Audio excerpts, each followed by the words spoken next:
Price அல்லாஹ். தேவனுக்கு மகிமை உண்டாவதாக. ஆண்டவர் இரட்சகருமாய் இருக்கிற இயேசு கிறிஸ்துவின் நாமத்தினாலே இந்த காலை வேளையில் உங்கள் யாவரையும் நான் வாழ்த்துகிறேன். இந்த நாளுக்கான தேவனுடைய வார்த்தை யோபு 42வது அதிகாரம் 2வது வசனம். தேவரீர் சகலத்தையும் செய்ய வல்லவர், நீர் செய்ய நினைத்தது தடைபடாது என்பதை அறிந்திருக்கிறேன். யோபு ஆண்டவரை பார்த்து சொல்லுகிற ஒரு வார்த்தை, ஆண்டவரே நீர் சகலத்தையும் நீர் செய்கிறவர். நீர் என் வாழ்க்கையில் எதை செய்ய வேண்டும் என்று நீர் திட்டமிட்டிருக்கிறீரோ அதை யாராலையும் தடுக்க முடியாது, அதை யாராலையும் மாற்றவும் முடியாது என்று அவன் சொல்லுகிறான். காரணம், Glory to God, நீர் சர்வ வல்லவர். ஓ தேங்க்யூ லார்ட். என் வாழ்க்கையில் நீங்கள் எதை செய்ய வேண்டும் என்று நீங்கள் திட்டமிட்டு இருக்கிறீங்களோ அது ஒரு நாளும் ஒருவனாலும் தடை செய்ய முடியாது, தடுக்கவும் முடியாது என்று சொல்லுகிறார். எனக்கு அன்பானவர்களே, கர்த்தருடைய ஆவியானவர் இந்த கால வேளையில் நம்மளோடு பேசி கொண்டிருக்கிறார். தேவன் உங்கள் வாழ்க்கையில் எதை செய்வேன் என்று திட்டமிட்டு இருக்கிறாரோ அதை ஒருவனாலையும் தடுக்க முடியாதுங்க.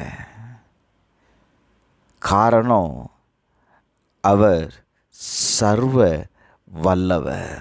நீதிமொழிகள் 19:21 வாசிச்சிங்கன்னா, மனுஷனுடைய இருதயத்தின் எண்ணங்கள் அநேகம், ஆனால் கர்த்தருடைய யோசனையே நிலை நிற்கும்.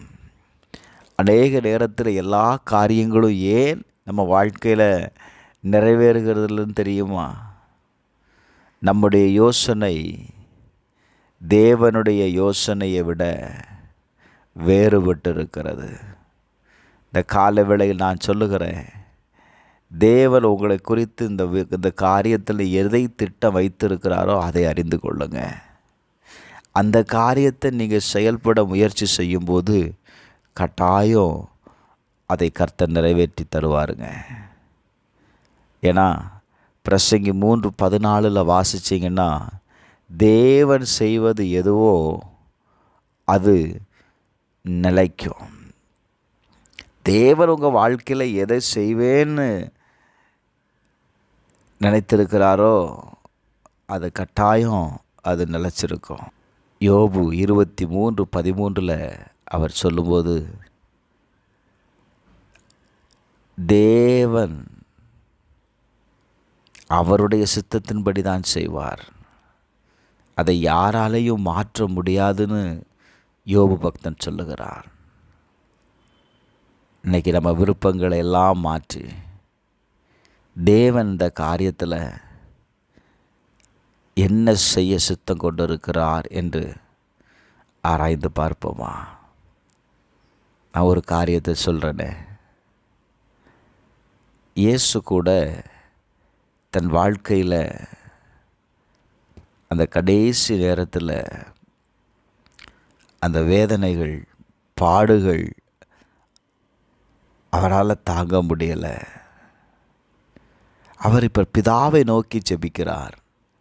மார்க்கு 14:36 அப்பா பிதாவே, எல்லாம் உம்மாலே கூடும், இந்த பாத்திரத்தை என்னிலிருந்து எடுத்து போடும், இந்த வேதனையை என்னிலிருந்து எடுத்து போடும், ஆனாலும் என் சித்தத்தின்படி அல்ல உமது சித்தத்தின்படி ஆக கடவது என்றார். அந்த மரணத்தின் உச்சத்தில் இருக்கும்போது அது வேதனை அவரால் தாங்கி கொள்ள முடியலை. ஆண்டவரை பிதாவை பார்த்து ஜெபிக்கிறாருங்க. எல்லாமே உம்மால கூடும்பா, இந்த வேதனையை உம்மால நீக்கக்கூடாதா? ஏன் சித்தத்தின்படி நீங்கள் செய்திடாதங்க. உங்களுக்கு விருப்பம் இருந்துச்சு, உங்கள் சித்தம் இருந்தால் மட்டும் இந்த வேதனை என்னை விட்டு நீங்கட்டும் என்று ஜெபிக்கிறார். இன்றைக்கி அநேக நேரத்தில் நாம் வேதனைப்படும்போது, கண்ணீரோடு இருக்கும்போது தேவ சித்தத்தின்படி நாம் ஜெபிக்கிற நபராக இருக்கிறோமா? கொஞ்சம் யோசித்து பாருங்கள். இந்த காலை வேளையில் கர்த்தருடைய ஆவியானவர் சொல்லுகிறார், பிதாவின் சித்தத்தை அறிந்தவர்களாய் நாம் ஜெபிக்கும்போது பிதாவின் சித்தம் பரலோகத்தில் செயல்படுகிறது போல இந்த பூமியில் உங்கள் வாழ்க்கையிலையும் செயல்படும். எங்கள் அன்பின் பரலோக பிதாவை இயேசுவின் நாமத்தில் ஜெபிக்கிறேன். இந்த கால வேளையில் உம்மை நோக்கி ஜெபிக்கிற ஒவ்வொருவருக்காக நான் ஜெபிக்கிறேன்ப்பா. தேவ சித்தத்திற்கு ஒப்பு கொடுக்கிற ஒவ்வொருடைய வாழ்க்கையிலையும் கர்த்தர் ஒரு அற்புதத்தை செய்யும். இது எங்களால் கூடாதது தான், ஆனால் தேவனால் கூடும் என்று நாங்கள் விசுவாசிக்கிறோம். இயேசுவின் நாமத்தில் பிதாவே, ஆமென்.